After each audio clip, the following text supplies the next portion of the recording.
Assalamualaikum warahmatullahi wabarakatuh. Selamat sore Pak Hamzah. Di sini saya Citra Asila Tiara, NRP 0251174040 dari Teknik Material ingin mempresentasikan mengenai tugas 3 saya, yaitu review kritis. Di sini saya mengambil tema review tentang sistem penyimpanan energi untuk kendaraan listrik di masa depan. Berikut adalah outline yang akan saya bawakan.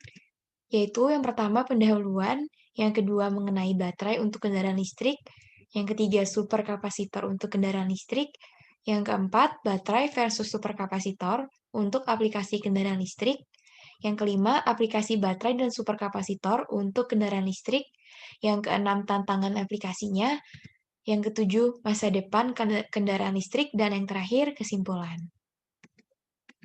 Baik, berangkat dari pendahuluannya.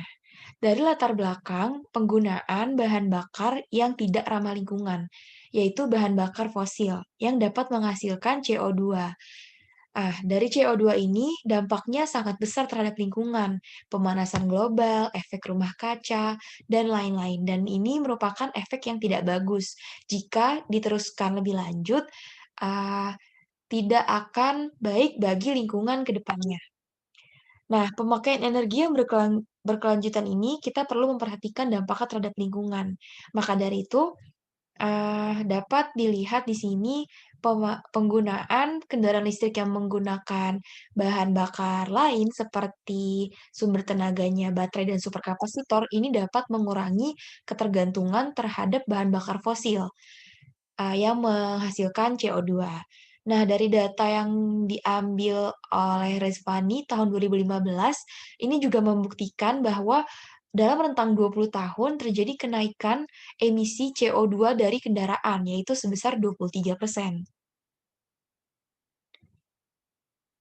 Nah, maka dari itu ke depannya dikembangkan, inovasi penggantian sumber bahan bakar untuk kendaraan, seperti misalnya listrik.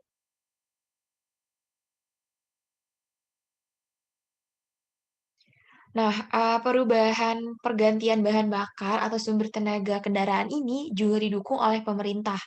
Terbukti, misalnya saja pemerintah Jerman pada tahun 2009 ini melakukan pendekatan dengan mempromosikan kendaraan listrik sebagai transportasi berkelanjutan di masa depan. Dan sekarang pun di Indonesia, kendaraan listrik sudah mulai dikomersilkan. Pengembangannya dimulai sekitar tahun 2011 dan di tahun 2018 mulai diterbitkan beberapa peraturan terkait kendaraan listrik dan infrastrukturnya. Nah, kita lanjut ke sumber tenaganya. Ah, ada baterai dan superkapasitor. Di sini saya bahas baterai terlebih dahulu. Jadi, baterai eh, yang paling banyak digunakan untuk kendaraan listrik adalah baterai lithium ion, karena memiliki kerapatan energi atau daya yang sangat besar, yang lebih besar dari jenis-jenis baterai lain. Namun, baterai lithium ion ini masih perlu dikembangkan lebih lanjut karena memiliki beberapa kelemahan juga. Nah, baterai lithium ion di sini memiliki kelemahan yaitu bahannya yang tidak ramah lingkungan, tidak aman, dan penggunaan baterai sendiri juga membutuhkan waktu charge yang lebih lama daripada superkapasitor. Untuk proses charging dari baterai ini diawali dengan berpindahnya ion litium dari katoda ke anoda melalui media yaitu elektrolit. Perpindahan ion ini akan menghasilkan energi listrik yang akan tersimpan di dalam baterai.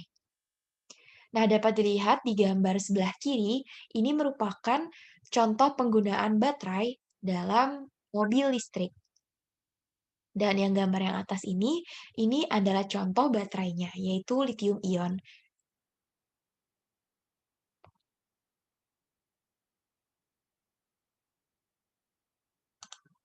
Selanjutnya, untuk superkapasitor. Pada umumnya, superkapasitor ini basic-nya sama dengan baterai, hanya saja prinsipnya berbeda. Kalau superkapasitor ini prinsipnya pemisahan muatan listrik secara fisik, bukan kimia. Nah, di superkapasitor ini, memiliki komponen itu ada 2 material yang sifatnya konduktif, biasanya berupa plat, dilapisi dengan karbon aktif yang terbenam di dalam elektrolit. Nah, plat tersebut punya ion positif dan punya ion negatif yang nantinya akan menghantarkan energi. Ketika proses pengisian daya berjalan, ion tersebut akan terakumulasi pada permukaan plat.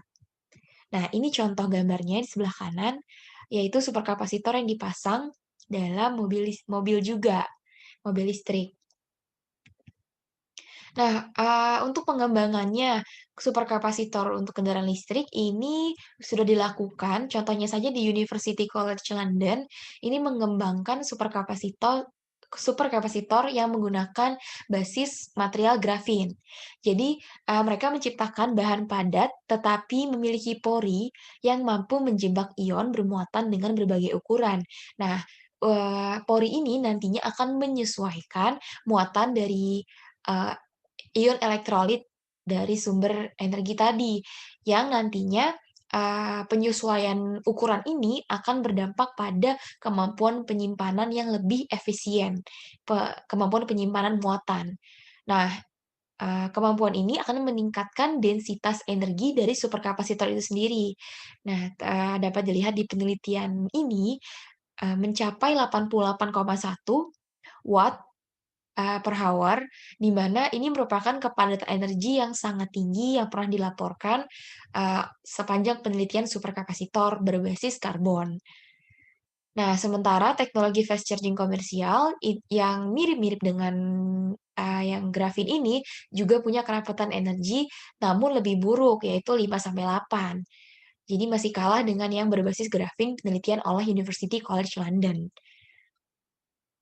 Nah, untuk pengembangannya sendiri, lebih lanjutnya begini, jadi dari kedua sifat baterai dan superkapasitor yang sama-sama punya keunggulan dan kelemahan, seperti baterai tadi, mempunyai kerapatan energi dan daya yang sangat besar.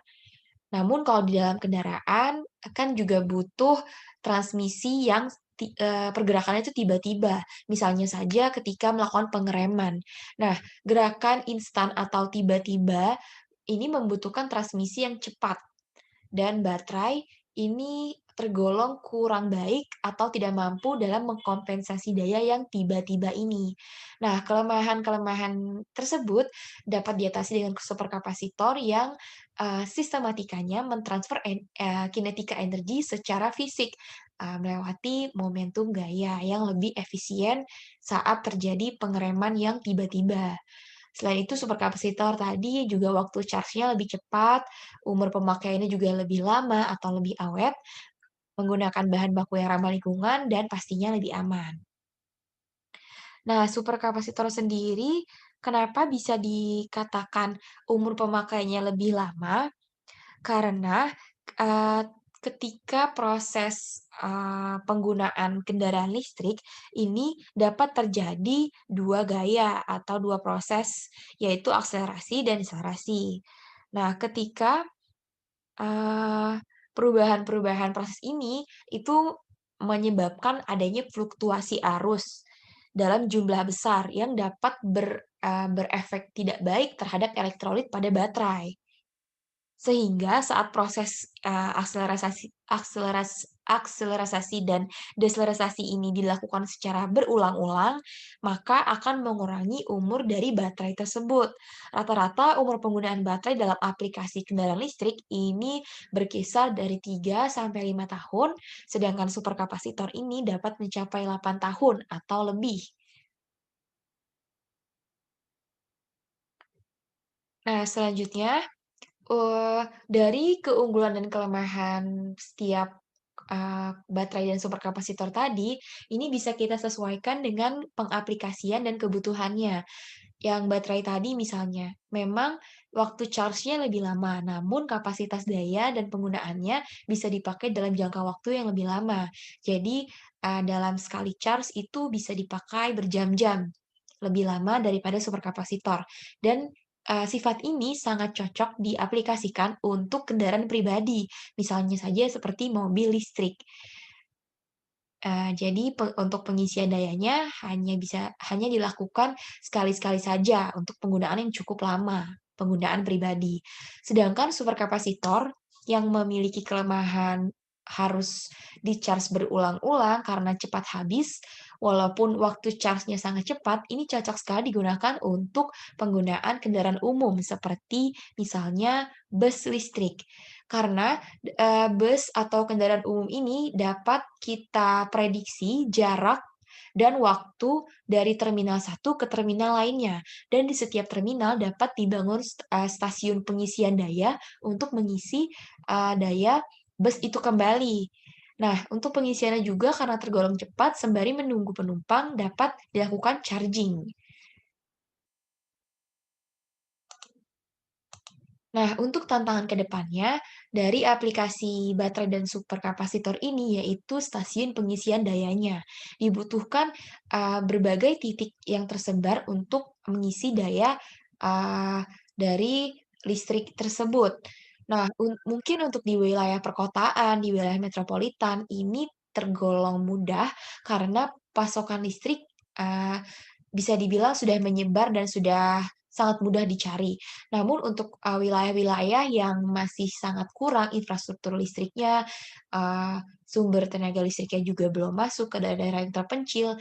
Nah, ini membutuhkan teknologi dan biaya yang lebih untuk membangun infrastruktur stasiun pengisian dayanya. Untuk itu, ini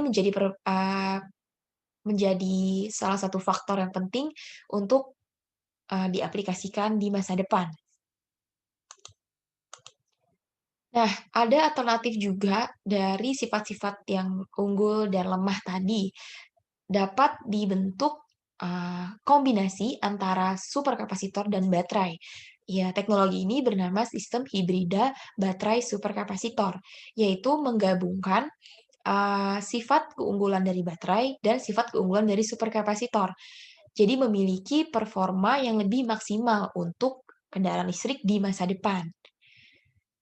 Hal ini dikarenakan, superkapasitor ini akan mengkompensasi arus puncak yang tinggi dari baterai, sehingga baterai akan menyalurkan arus puncak yang lebih rendah. Nah, situasi ini membuat superkapasitor dapat menyuplai kebutuhan beban listrik dari kendaraan listrik. Tanpa superkapasitor jika tanpa superkapasitor, baterai akan menyalurkan arus yang lebih besar, sehingga akan menambah jumlah dan biaya baterai yang dibutuhkan. Nah, namun apabila dikombinasikan, hal ini akan tertutup, dari segi biaya, dari segi ketahanan, dan sebagainya. Jadi ini bisa dijadikan alternatif untuk masa depan. Namun perlu diadakannya studi lebih lanjut mengenai material, dan penggunaan-penggunaan lainnya dari komponen baterai superkapasitor hibrida. Nah, jadi kesimpulannya, untuk aplikasi kendaraan listrik, ini dibutuhkan penelitian lebih lanjut untuk mengkombinasikan keunggulan dari baterai dan superkapasitor. Juga perlu diadakan penelitian lebih lanjut untuk sesuai kebutuhan aplikasinya. Misalnya saja tadi baterai cocok untuk kendaraan pribadi dan superkapasitor lebih cocok untuk kendaraan umum seperti bus.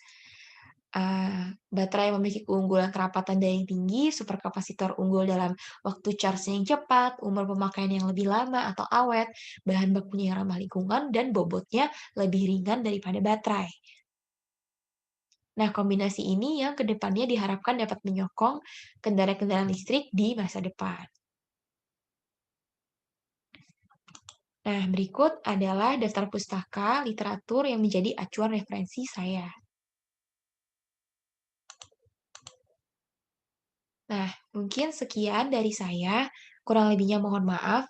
Wassalamualaikum warahmatullahi wabarakatuh.